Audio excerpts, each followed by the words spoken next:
Toto, lilisanin na ang Adelaide 36ers at Coach CJ Bruton, ugok.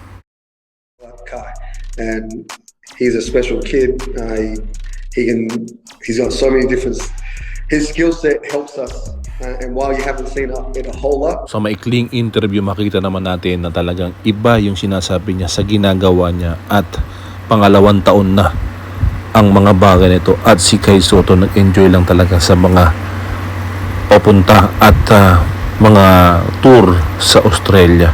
Pero Coach CJ Bruton, tinanggal na ni Grant Kelly ang may-ari ng Adelaide 36ers at hindi na natin makikita ang ogag at ang ugok na coach na hindi marunong talagang gamitin ang potensyal ng kanyang team.